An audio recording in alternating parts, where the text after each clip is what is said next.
All right, Patrick, thank you. Are Buffalo police doing enough to prioritize domestic calls? That's the question at the core of a lawsuit against the city and police, following the murder of a woman who texted 911 begging for help, only to be found dead days later. All three men running for mayor sat down with our Rob Petrie today, where they weighed in on that issue and vowed to do better if elected. Rob?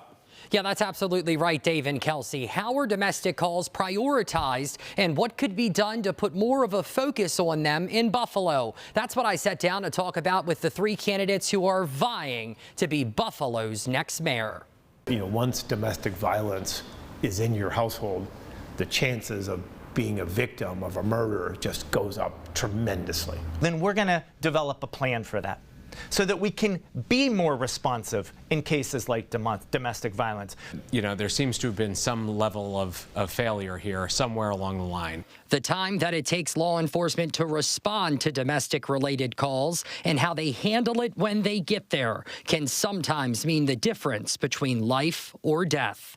The latter of which was the unfortunate case for Jenna McDermott, a Buffalo woman who texted 911 begging for help from her abusive boyfriend, only to be found beaten and stabbed to death days later. We have to ask the questions. Why are men committing violent crimes? Why are they abusing their spouses and girlfriends?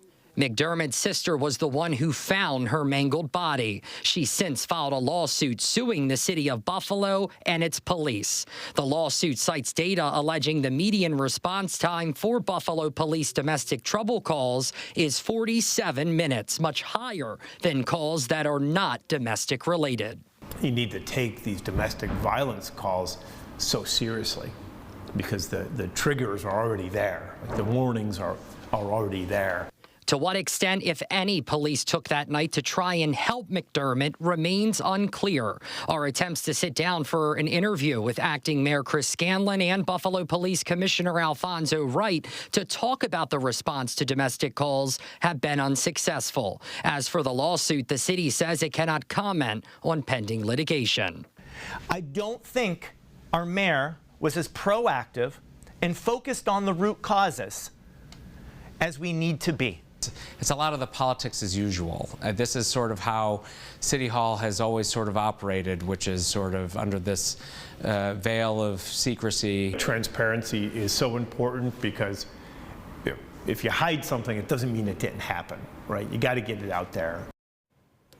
Now, Buffalo Police Commissioner Alfonso Wright has not been made available to speak on camera about domestic call response. However, just a little bit ago, the police department sent out a statement saying when a call or text is made to 911, it goes through Erie County Central Police Services first, and that's where the priority level is determined. In the statement, police say that information is then sent to a Buffalo police dispatcher who designates resources based on call volume and officer availability.